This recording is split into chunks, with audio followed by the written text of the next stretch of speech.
Shalom, saudara kasih. Khotbah saya hari ini saya beri judul Never Give Up. Tidak pernah menyerah. Saudara, saya akan memulai dengan sebuah quotation, pernyataan, bahwa setiap orang bisa jatuh. Karena itu jangan sombong. Siapa yang percaya semua orang bisa jatuh? Oh iya, karena itu jangan sombong. Saudara, Tuhan punya rencana yang indah bagi setiap kita anak-anaknya. Siapa anak Tuhan di sini? Ya, katakan Tuhan punya rencana yang indah bagi saya. Tetapi supaya rencana itu jadi kenyataan, harus ada kerjasama kita. Seperti seorang ayah, dia merencanakan anaknya sekolah di luar negeri misalkan. Setinggi mungkin. Ayahnya menyediakan dananya. Tapi anaknya harus kerja keras supaya bisa betul-betul sekolah di luar negeri. Benar atau benar? Harus ada kerjasama dua pihak, saudara. Nah, ayat yang sangat terkenal tentang rencana Allah, Yeremia 29 ayat 11. Sebab aku ini mengetahui rancangan apa yang ada padaku mengenai kamu. Demikianlah firman Tuhan. Yaitu rancangan damai sejahtera dan bukan rancangan kecelakaan untuk memberikan padamu hari depan yang penuh harapan. Saudara, rancangan Tuhan luar biasa. Rancangan damai sejahtera, bukan rancangan kecelakaan. Tidak ada orang tua yang punya rencana anaknya celaka. Ya enggak ada, saudara. Pasti orang tua ingin anaknya punya hari depan yang luar biasa. Hari depan yang penuh harapan. Saudara, mungkin ada yang kritis berkata begini, Pak, ini ayat ini kan untuk orang Israel jasmani, Pak. Keturunan Abraham secara jasmani. Benar, saudara. Tapi Galatia 3 ayat 29 menuliskan demikian. Jika kamu adalah milik Kristus, saya mau tanya di sini siapa yang merasa dirinya milik Kristus? Angkat tangan tinggi-tinggi. Kita semua. Kamu juga adalah keturunan Abraham. Keturunan Abraham secara rohani. Dan berhak menerima janji-janji Allah. Jadi janji Allah yang ini bagi orang Israel jasmani, itu juga menjadi bagian kita orang Israel rohani. Yang percaya katakan amin. Allah punya rancangan yang indah bagi setiap saudara, bagi saya. Saudara, tetapi kita harus mengejarnya, saudara. Tidak terjadi begitu saja. Next. Nah, ini ada gambaran yang sangat indah, saudara, ya. Gambaran yang jelas. Itu misalkan yang biru itu batu permata, ya. Rancangan Allah yang indah bagi kita. Nah, supaya mendapatnya kita harus bekerja, saudara. Ya, berusaha menggali sampai menemukan rancangan Allah bagi kita, harta yang indah itu. Tapi kasihan deh orang yang di bawah itu, saudara. Sudah tinggal sedikit lagi dia menggali, tapi karena dia nyerah, sudahlah, tidak mungkinlah aku menemukan rencana Allah. Dia nyerah, dia pergi. Padahal hanya tinggal 1-2 kali cangkulan lagi, dia menemukan harta yang indah. Saudara, demikian juga dengan kita, ya. Jangan menyerah. Rancangan Allah itu pasti ya dan amin. Nah, supaya saudara tidak bingung, ya, saya jelaskan begini, saudara. Keselamatan, ya, tiket masuk surga, itu pemberian Allah. Apa, saudara? Bukan hasil pekerjaan kita. Ya, itu hadiah dari Allah. Karena kita percaya pada korban Kristus di atas kayu salib, kita menerima Yesus sebagai Tuhan Juru Selamat, maka Tuhan memberikan kita tiket masuk surga. Dosa kita diampuni, kita diangkat jadi anak Allah, nama kita tertulis dalam kitab kehidupan di surga. Itu pemberian dengan cuma-cuma, katakan cuma-cuma. Tapi selanjutnya Tuhan punya rancangan yang indah bagi kita. Ya, salah satunya dalam Alkitab, Tuhan ingin supaya kita anak-anaknya dicukupi, katakan dicukupi. Ya, semua keperluan hidup kita dicukupi. Tidak ada rancangan Allah kita anak-anaknya tidak bisa makan, tidak bisa berpakaian, itu tidak ada, saudara. Ya, tapi rancangan damai sejahtera, memberi masa depan yang penuh harapan. Allahku akan mencukupi semua kebutuhanmu menurut kekayaan dan kemuliaannya di dalam Kristus Yesus. Banyak sekali ayatnya, saudara. Itu pasti diberikan. Tapi untuk mendapat itu kita harus berusaha, harus bekerja. Ngerti ya? Keselamatan tidak perlu bekerja, saudara. Tapi untuk mendapat yang lain kita harus bekerja. Ya seperti ini contohnya menyangkul tadi. Di dalam salah satu contohnya, Ulangan 28 ayat 1-5. Bila engkau baik-baik mendengar suara Tuhan Allahmu atau membaca firman Tuhan dan melakukan, apa saudara? Melakukan dengan setia segala perintahnya, maka berkat ini akan datang padamu. Diberkati engkau di kota, diberkati engkau di ladang, diberkati buah kandunganmu, diberkati ladanmu, diberkati. Tapi syaratnya mendengar suara Tuhan Allah dan melakukannya. Kalau tidak, kita tidak lakukan bagian kita. Berkat ini tidak datang. Do you understand? Berikan tepuk tangan hebat bagi Tuhan. Next, ingat bahwa setiap orang bisa jatuh sampai terbukti dia setia sampai akhir. Next, ini ayatnya Wahyu 2 ayat 10d. Ini perkataan Tuhan Yesus pada jemaat di Smyrna. Hendaklah kamu setia sampai mati, dan aku akan mengaruniakan padamu mahkota kehidupan. Setia sampai mati, sampai akhir. Maka kita akan menerima mahkota kehidupan. Saudara, saya tidak pernah lupa apa yang diucapkan oleh Omnyo almarhum, ayahnya Pak Niko. Beliau dulu karayon di tempat kita ini, sudah di Rayon 9. Beliau sering berkata pada kita anak-anak rohania, jangan sampai jatuh sebelum garis finish. Sebelum apa saudara? Garis finish. Kalau jatuh sebelum garis finish dan tidak terus lagi, sia-sia pengiringan kita pada Tuhan. Kita ini semua seperti orang berlomba lari saudara. Tapi berlombanya tidak balapan, saya lawan Pak Yudi, lawan Martin, tidak gitu. Masing-masing berlomba dengan dirinya sendiri. Dan dalam perlombaan kita itu kita harus sampai ke garis akhir kita masing-masing.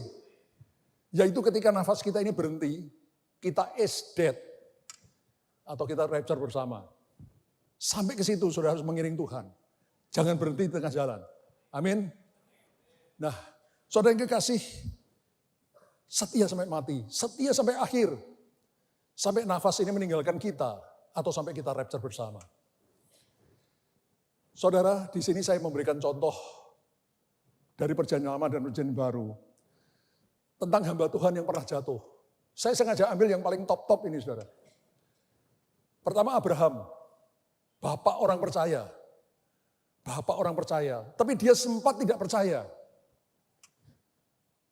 Tuhan berjanji pada Abraham, bahwa kamu akan mempunyai keturunan, dan olehmu dan keturunanmu, semua bangsa di bumi, kamu akan menjadi bangsa yang besar. Dan olehmu dan keturunanmu, semua bangsa di bumi akan mendapat berkat. Wah, janji luar biasa. Waktu Abraham berumur 75 tahun, Allah memberikan janji itu. Tapi ditunggu. Sampai 10 tahun, Abraham berumur 85 tahun. Janji itu belum digenapi. Sarah, istri Abraham, belum hamil juga. Nah, kebiasaan di zaman itu, saudara. Kalau seorang nyonya punya budak, ingat zaman itu budak itu miliknya si nyonya, saudara. Maka si nyonya boleh memberikan budaknya pada suaminya supaya melahirkan anak. Dan anak yang dilahirkan nanti diakui menjadi punyanya si nyonya. Nah karena itu Sarah karena dia tidak hamil-hamil, dia memberikan budaknya namanya Hagar, wanita Mesir, kepada Abraham. Nah Abraham ini laki-laki saudara, bukan perempuan. Begitu dikasih gundik, ya dia nggak mau. Padahal mungkin dia senang. Nah kita kan tidak tahu Pak ya. Nah ini bahaya. Tapi pokoknya Abraham ini jadi bimbang juga saudara. Padahal Allah menjanjikan keturunannya melalui Sarah. Jadi ketika dikasih gundik, ya mungkin dalam hati dia kebetulan gitu. Ya, dia ambil Hagar dan benar-benar melahirkan anak. Ya, jadi umur 86, Abraham 86, Ismail lahir dari Hagar, wanita Mesir. Saudara, ketika Ismail lahir, si Hagar ini jadi sombong. Dia menganggap rendah nyonyanya. Ya, nyonya mandul. Aku baru saja sebentar dengan Abraham sudah dapat anak. Jadi dia memandang rendah nyonyanya. Si Sarah menjadi marah sekali sudah. Ini kadang-kadang wanita ini kadang-kadang mohon maaf ya. Mohon maaf ini istri saya juga wanita. Sudah. Dia marahnya sama Abraham, padahal Abraham kan tidak berbuat apa-apa, kan dia cuma terima. Dikasih dia pikir ya udahlah gue terima kan, kebetulan gitu kan. Tapi si Sarah ini marah sekali sama Abraham. Ini gara-gara lu loh. Ini si Hagar sekarang memandang rendah gue.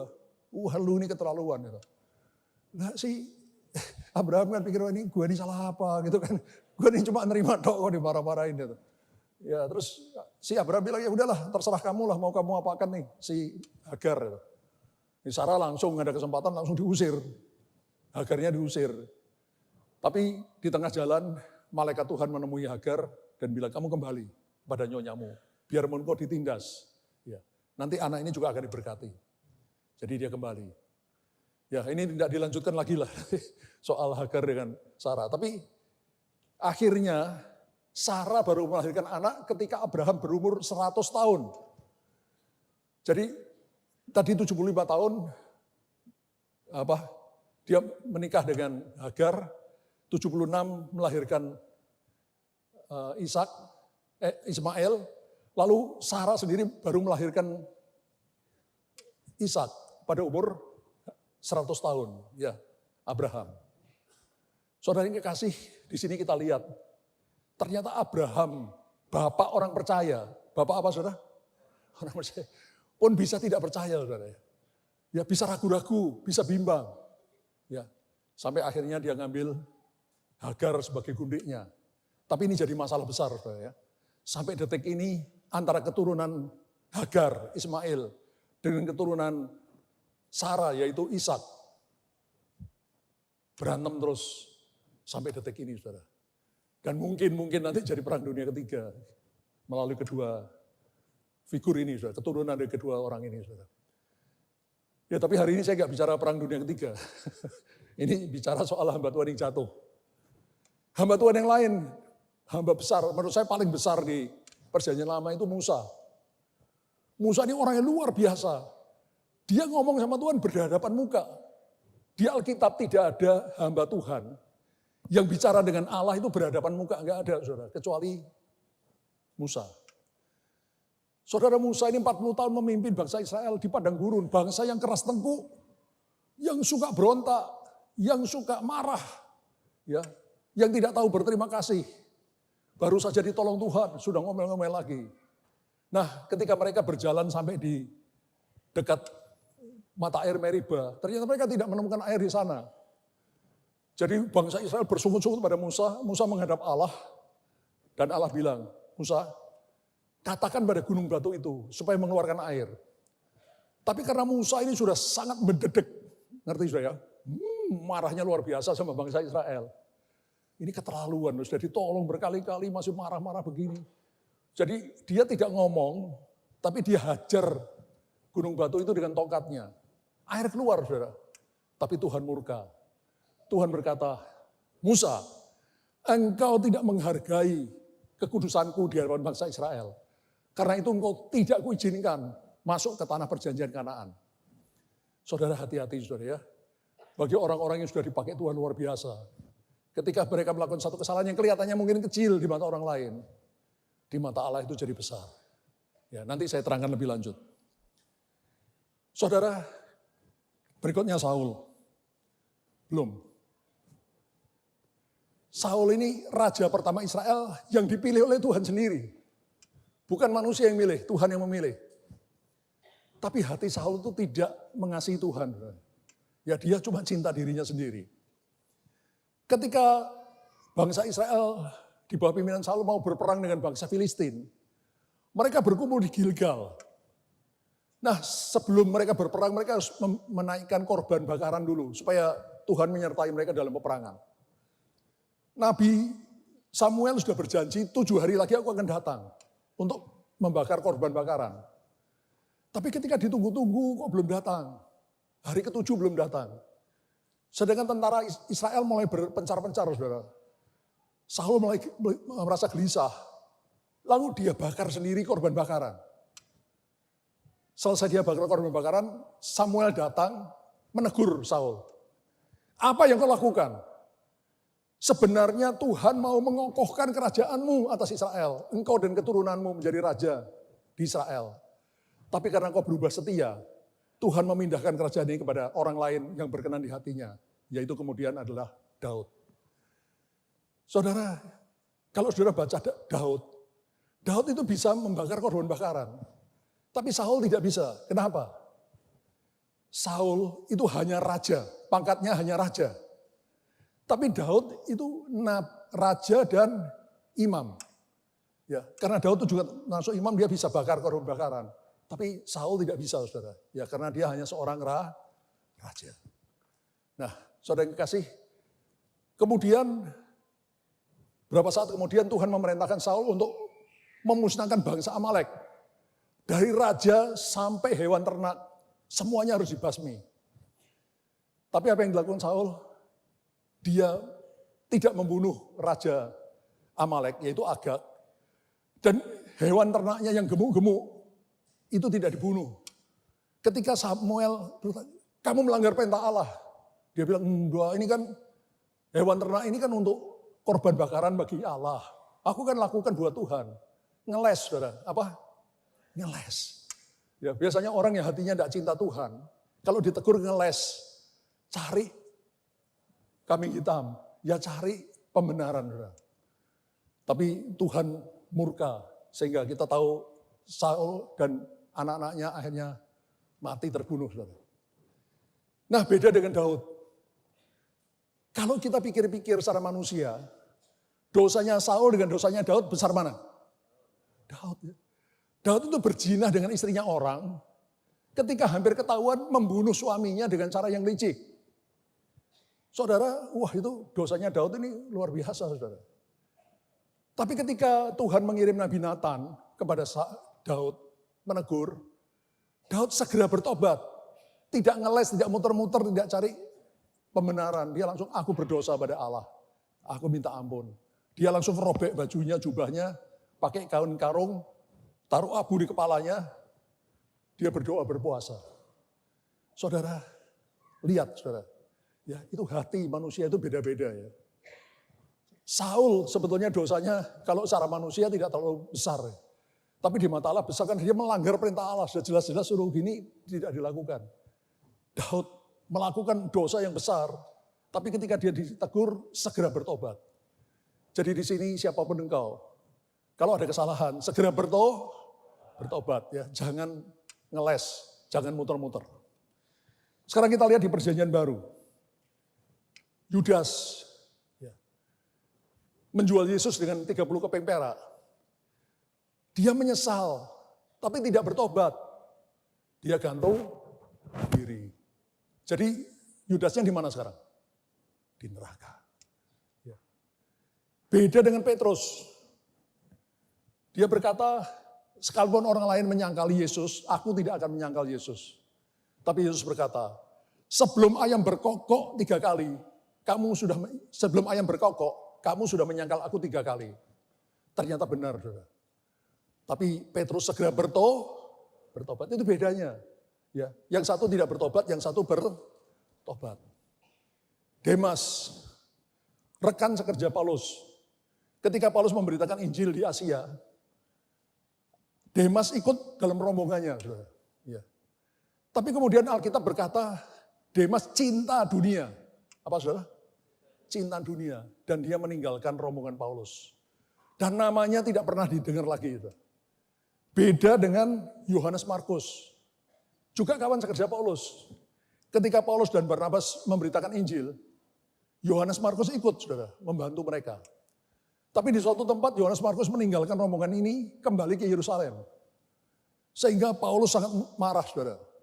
Ketika Paulus dan Barnabas mau memberitakan Injil kedua kalinya, Barnabas ingin mengajak Yohanes Markus, karena Barnabas ini keponakannya Barnabas, Yohanes Markus ini.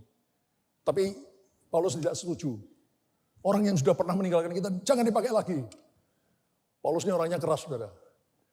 Tapi kemudian kalau sudah baca di dalam kitab Kisah Para Rasul, akhir-akhirnya Yohanes Markus ini dekat lagi dengan Paulus.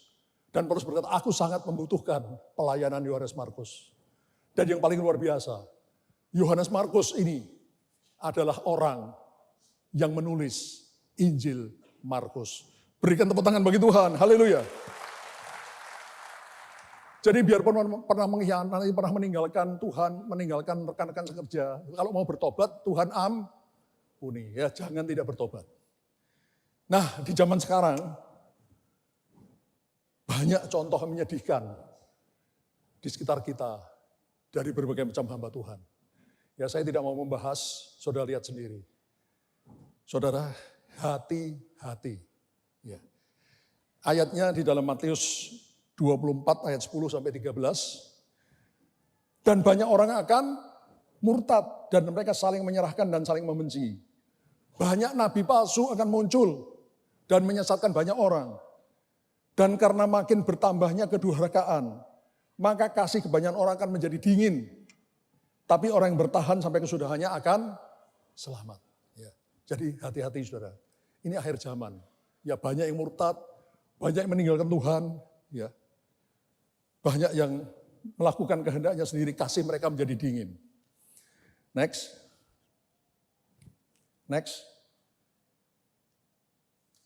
Setiap orang bisa jatuh. Karena apa? Karena kita ini masih hidup dalam tubuh, darah, dan daging. Yang di dalamnya ada kuasa dosa. Halo? Dengar baik-baik saudara ya. Siapapun engkau, biarkan engkau pemimpin Kristen yang paling tinggi di dunia ini, paling dihormati. Tapi ketika engkau masih hidup dalam tubuh darah daging ini yang bila dicubit sakit. Di dalam tubuh darah daging ini ada kuasa dosa. Ada apa saudara? Kuasa dosa. Ada tabiat dosa. Ya. Nah, jadi selama masih ada, kita masih hidup dalam tubuh darah daging, kita bisa jatuh. Jatuh dalam dosa. Karena itu jangan sombong, bertobatlah. Ya, hati-hati, saya sudah sering mengatakan saudara ya. Dosa itu bisa diampuni dengan darah Kristus. Disucikan dengan darah Kristus. Kita mencuri, minta ampun. Dosa kita mencuri dihapus, diampuni dengan darah Kristus. Tapi tabiat mencuri dalam diri kita tidak bisa dihapus dengan darah Kristus. Tabiat dosa kita mencuri itu harus disalib bersama Kristus. Ya. Do you understand? Ya, karena itu jangan sombong, ya, jangan sombong. Tapi takutlah. Next. Ini ayatnya. Dan jika kamu menyebutnya Bapa, yaitu dia yang tanpa memandang muka menghakimi orang menurut apa? Perbuatannya, bukan menurut imannya. Saya beriman, saya pasti masuk surga. Oh iya, tapi ini bukan iman saudara. Bagaimana kelakuanmu di bumi ini? Kalau kau beriman masih masuk surga karena kau sudah ditebus dengan darah Kristus. Tapi kemudian kau hidup dalam perzinahan, kau hidup dalam pencurian, kau hidup dalam macam-macam dosa seenaknya. Engkau tidak akan berakhir di dalam kerajaan surga. Karena kita akan dihakimi menurut perbuatannya. Menurut apa saudara? Perbuatannya. Karena itu hendaklah kamu hidup. Mari kita baca yang dikuningin saudara. 1, 2, 3. Hidup dalam ketakutan selama kamu menumpang di dunia ini. Do you understand? Ya. Jadi selama menumpang di dunia ini hidup dalam ketakutan. Loh Pak, kan Alkitab berkata Pak, banyak ayatnya. Jangan takut, jangan takut, jangan takut. Benar. Jangan takut saudara, jangan takut kepada orang jahat. Jangan takut pada keadaan dan sebagainya, jangan takut. Tapi jangan takut di sini, hidup dalam ketakutan itu seperti kita takut pada ayah kita. Yang sangat mengasihi kita, tapi juga tegas. Kalau kita salah, diperingatkan. Nak, ojo ngono nak. Masih lagi. Nak, ojo ngono nak. Masih lagi. Nak, ojo ngono. Masih lagi. Terpaksa dikaplok. Do you understand? Kalau dikaplok belum lagi, wah itu bisa dihajar saudara. Untuk kebaikan kita. Supaya kita bertobat. Ya. Jadi bukan ketakutan seperti kepada orang jahat. Orang yang tidak baik dan sebagainya. Nah saudara yang kekasih, kita akan masuk bagian kedua. Kita diampuni. Tetapi, titik. Siapa yang percaya? Kalau kita berdosa kita diampuni. Yang percaya angkat tangan. Oh iya benar, kita diampuni. Ketika Petrus bertanya pada Yesus, Guru, Berapa kalikah aku harus mengampuni saudaraku yang bersalah padaku? 7 kalikah? Petrus pikir 7 kali itu hebat, saudara. Orang biasa ngampunin kan maksimal 3 kali ya. Tadi malam kan salah kan? 1 kali sayang ya. Mereka sayang kok sayang. Tadi pagi masih salah lagi. Berapa kali sayang? 2. Tadi baru habis khotbah ini turun ke bawah, salah lagi. Ketiga kalinya terpaksa dibentak. Enggak, ini cuma guyon. Saya enggak berani bentak-bentak istri saya lah. Laki-laki biasanya kalah sama perempuan, Pak ya. Ada istilah makhluk yang paling kuat di bumi adalah perempuan. Jenderal aja ketika disuruh sama istrinya siap, Bu. Apalagi cuma pengkhotbah ya. Nggak, ini guyon aja saudara ya. Bukan, istri saya ini baik banget saudara. Ya. Ya supaya senang dia, coba diberikan tepuk tangan. Ya, jadi maaf ya. Nanti jangan marah ya. Soalnya tadi saya khotbah yang pertama kali, kebaktian kedua turun dimarahin tadi. Jadi sekarang enggak lah. Tadi sampai di mana ini? Oh ya, gara-gara mengampuni. Petrus bilang berapa kali harus mengampuni? 7 kalikah? Dia pikir 7 kali itu sudah hebat, saudara. Yesus berkata bukannya 7 kali, tapi 70 kali 7 kali. Itu bukan 490 kali, bukan saudara, tapi terus-terusan. Ya, jadi jangan dihitung, sudah 489 kali. Jadi sisa berapa Pak Yudi? 1 kali ya saya maafkan Bapak, tinggal 1 kali loh. Ya habis gini tidak ada maaf bagimu, bukan itu. Ya, artinya maaf terus-menerus. Saudara, kalau Yesus berkata pada kita, jemaatnya, mengampuni terus-menerus, firman itu juga berlaku bagi Yesus. Halo? Yesus juga harus mengampuni kita berapa kali? Terus-menerus. Do you understand? Ya, jadi beda dengan kita manusia kan kita ngomong A untuk orang lain, tapi untuk diri kita sendiri kita B. Yesus juga gitu, saudara. Kalau ngomong A juga berlaku bagi Yesus. Tuhan mengampuni kita terus-menerus. Salah, ampuni. Salah, ampuni. Salah, ampuni. Ya. Terus-menerus. Tetapi, lah ini yang tidak enak. Tetapinya ini, saudara. Mana? Next. Terus. Tetapi, terus. Manakala kita sudah bertumbuh dan sudah menjadi dewasa secara rohani, kalau murtad lagi, tidak mungkin diperbarui sekali lagi. Nah, ini yang tidak enak ini. Tadi berapa kali kita diampuni? Terus-menerus. Tapi kalau kita sudah dewasa rohani, tapi murtad lagi, tidak mungkin diperbarui lagi. Kita lihat ayatnya. Next. Sebab mereka yang pernah diterangi hatinya, dan yang pernah mengecap karunia surgawi, yang pernah mendapat bagian dalam Roh Kudus, dipenuhi Roh Kudus ini orang. Dan yang mengecap firman yang baik dari Allah, mengerti firman Allah. Dan karunia-karunia dunia akan datang, karunia roh dia punya. Namun yang murtad lagi, tidak mungkin dibaharui sekali lagi. Sedemikian, sehingga mereka bertobat, sebab mereka telah menyalibkan lagi anak Allah bagi diri mereka dan menghinanya di depan umum. Hati-hati saudara. Kita semua senang kita bertumbuh rohani. Amin. Tujuan kita jadi dewasa rohani, serupa dengan Kristus. Tapi makin kita dewasa rohani, itu penilaian Allah jadi kita harus hati-hati terhadap penilaian Allah. Tadi Musa, orang lain kalau berdosa seperti Musa kan tidak begitu masalah kan, suruh ngomong dia cuma mukul gitu. Ya, yang dipukul juga batu ya, bukan manusia. Tapi Allah marah besar. Karena Musa itu sudah kedudukannya sudah luar biasa di mata bangsa Israel. Tapi dengan dia memukul batu itu kan penuh kemarahan. Dia menghinakan Tuhan. Karena dia mewakili Allah. Do you understand? Demikian juga hamba-hamba Tuhan. Yang sudah dipakai Tuhan luar biasa. Ya.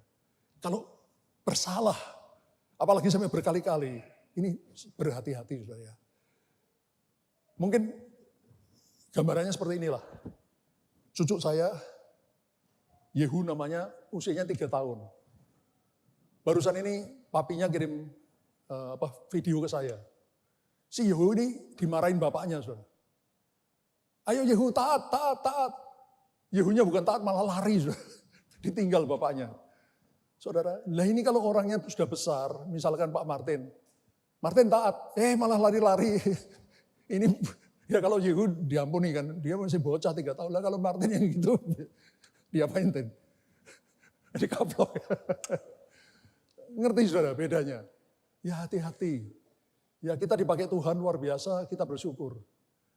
Saudara, saya ini ngomong gini, saya takut loh saudara. Saya takut. Ya, ini firman ini bukan hanya bagi saudara, juga bagi saya. Saya sudah lihat hamba-hamba Tuhan yang dipakai Tuhan dengan heran. Itu berjatuhan saudara. Saya gitu, aduh Tuhan kok seperti ini. Saya takut saudara. Saya lakukan yang firman Tuhan katakan, hendaklah kamu hidup dalam ketakutan selama kamu menumpang di dunia ini. Karena saya tahu saya pun bisa jatuh. Semua orang bisa jatuh. Karena itu terus melekat sama Tuhan. Yang mengerti berikan tepuk tangan bagi Tuhan. Haleluya. Next. Kemurtatan atau apostasia dalam bahasa Yunani. Itu artinya tindakan meninggalkan, berkhianat, memberontak, mengundurkan diri, atau berbalik meninggalkan sesuatu yang dahulunya diikuti. Saudara, kalau kita murtad, meninggalkan Tuhan, itu terjadinya tidak ujuk-ujuk. Tidak apa? Ujuk-ujuk, mendadak. Enggak, saudara. Itu ada tahapannya, ada step-stepnya, ada langkah-langkahnya. Nah karena itu hari ini saya berikan langkah-langkahnya, supaya saudara waspada. Ini saya sudah di langkah kesekian loh, saya mesti waspada. Siapa yang mau masuk surga? Katakan tinggi-tinggi. Ya, katakan waspadalah. Ya, katakan kiri kanan. Bang Napi berkata, waspadalah. Ini yang tidak ketawa ini mungkin anak Z, generasi Z yang tidak ketawa. Ya, mereka belum kenal Bang Napi. Nah, saudara, ini step-stepnya, saudara. Orang yang mau murtad stepnya seperti ini. Langkah-langkah menuju kemurtatan. Nomor 1, orang percaya mulai tidak percaya dan mengabaikan firman Tuhan. Firman Tuhan berkata, jangan mencuri, jangan menipu, jangan bersaksi dusta, jangan berzina, jangan membunuh. Tapi orang yang mulai murtad berkata, enggak apa-apalah, nyuri-nyuri sedikit enggak apa-apalah, bohong-bohong sedikit enggak apa-apalah, enggak apa-apa, lama-lama jadi apa? Hati-hati saudara. Jadi ini mulai dari mengabaikan firman Tuhan. Ya. Mulai tidak peduli firman Tuhan. Kedua, kenyataan di dunia ini menjadi lebih nyata dibanding dengan kenyataan kerajaan surga. Siapa yang mau masuk surga? Angkat tangan tinggi-tinggi. Siapa yang mau punya rumah yang indah di surga? Angkat tangan tinggi-tinggi. Oh, kita semua mau. Tapi kenyataan di surga itu dia mulai abaikan. Dia mulai lihat kenyataan di dunia. Ya di dunia ini kan kita perlu punya rumah yang indah, kita perlu punya istana, kita punya pangkat yang tinggi dan sebagainya. Orang Kristen boleh kaya enggak? Boleh punya pangkat tinggi enggak? Boleh, tapi jangan fokus ke dunia ini. Ya fokusnya ke surga. Kalau kita diberkati Tuhan, puji Tuhan. Tapi fokusnya tetap ke surga. Tapi orang yang mulai murtad, fokusnya enggak lagi ke surga. Dia enggak peduli lah. Di surga nanti saya punya rumah, masuk surga enggak itu. Surga itu kan cuma cerita doang. Ya sudahlah, ngapain dipikirin. Yang penting di dunia ini. Ya, itu mulai begitu saudara. Ketiga, berangsur-angsur mulai berhenti menghampiri Tuhan. Tidak lagi berdoa, tidak lagi baca firman, tidak lagi datang ke gereja, mencari Tuhan, ya tidak lagi saudara. Dan toleran terhadap dosa. Ya, mulai toleran terhadap dosa. Dosa-dosa kita enggak apa-apa lah. Cuma dosa sedikit aja enggak apa-apa. Orang lain kan dosanya jauh lebih banyak dari kita, enggak apa-apa. Hati-hati saudara. Bukan tidak apa-apa. Kecil-kecilin lama-lama akan menyeret kita menjadi besar. Saya sering umpamakan dosa itu seperti sampah makanan. Kalau di sini ada sampah makanan, kita biarkan 1 minggu, bagaimana saudara? Ini satu ruangan akan bau busuk, saudara. Kalau dibiarkan 1 bulan, seluruh gedung ini dari atas ke bawah akan bau busuk. Itu dosa itu seperti itu, saudara. Ketika sedikit cepat dibuang. Ya, jangan toleran dalam dosa. Amin. Berikutnya lagi, yang keempat, berkali-kali mengabaikan suara dan teguran Roh Kudus. Saudara saya tanya, siapa yang punya Roh Kudus dalam dirinya? Angkat tangan tinggi-tinggi. Nah, kalau kita punya Roh Kudus, kalau kita berdosa, bersalah, ada teguran enggak? Ada, pasti ada, saudara. Kecuali saudara enggak punya Roh Kudus, ya ada teguran. Kalau ada Roh Kudus pasti tegur. Jangan gitu. Itu dosa. Tuhan membenci dan sebagainya. Pasti ada teguran. Tapi kalau berkali-kali diabaikan, akhirnya Roh Kudus didukakan, baitnya dirusak, ya dirusak oleh korupsi, oleh perzinahan, oleh apa ya, merusak bait Roh Kudus. Dan akhirnya Roh Kudus meninggalkan orang yang dulunya percaya. Akhirnya Roh Kudus pergi. Hati-hati, saudara. Saudara bisa masuk surga karena ada Roh Kudus dalam dirimu. Amin. Roh Kudus itu tiket masuk surga. Ya, dengar baik-baik. Jadi kalau engkau tidak punya Roh Kudus, karena engkau tadi kan menerima Yesus, Roh Kudus masuk dalam dirimu. Ya, ada tiket masuk surga. Kalau Roh Kudus meninggalkan engkau kehilangan tiket. Buru-buru harus kembali, ya. Roh Kudus harus kembali dalam dirimu. Tapi kalau tidak, akhirnya engkau sampai ke bagian akhir. Kalau kemurtatan ini berjalan terus tanpa dikendalikan, akhirnya orang-orang percaya ini akan mencapai point of no return. Titik di mana dia tidak bisa kembali lagi. Ya, udah bablas, binasa. Tapi saya percaya di sini tidak ada yang sudah sampai ke situ. Mungkin ada yang sampai tahap pertama. Mungkin ada yang sampai tahap kedua. Mungkin ada yang sampai tahap ketiga. Mungkin ada yang sampai tahap keempat. Buru-buru kembali. Kembali pada Tuhan. Bertobat, minta ampun. Saudara, hidup di dunia ini cuma sebentar. Ya, apa yang kau cari Pak Lupi, asal ada makanan minum, cukuplah. Kalau diberkati Tuhan lebih lagi, puji Tuhan. Ya, saya ikut senang. Tapi jangan kita hidup dalam dosa yang dibenci Allah. Ya. Karena sesudah hidup ini, hanya ada 2 tempat. Surga atau neraka. Dan saya berdoa semua kita akan masuk ke dalam surga yang kekal mulia selama-lamanya. Berikan tepuk tangan bagi Tuhan. Karena itu, berbaliklah dan bertobatlah. Ya, kalau ada yang sudah ada gejala-gejala murtad, segera berbalik dan bertobat. Ya, jangan tunggu lama-lama. Kita tidak tahu umur kita. Ya, ada orang-orang yang masih muda, sehat, walafiat, badannya kekar. Meninggal umur 40 sekian. Ada yang baru 30-an sudah meninggal. Ya, bahkan anak saya Bill cerita temannya, teman sekolahnya mungkin, meninggal umur 20 tahunan. Ya. Meninggalnya cuma sederhana, saudara. Jatuh dari tempat tidur.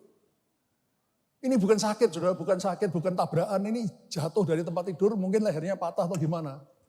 Itu dikuburnya di LCC, saudara. Ya, ada di situ sekarang. Saudara bayangkan, ya, kita tidak tahu kapan kita meninggal, kapan Tuhan memanggil kita. Tapi pastikan, you and me are ready. Ya, kita siap sedia. Dan kita tidak pernah menyerah mengikut Tuhan. Sampai nafas ini meninggalkan kita. Yang mengerti dan yang percaya, berikan tepuk tangan hebat bagi Tuhan.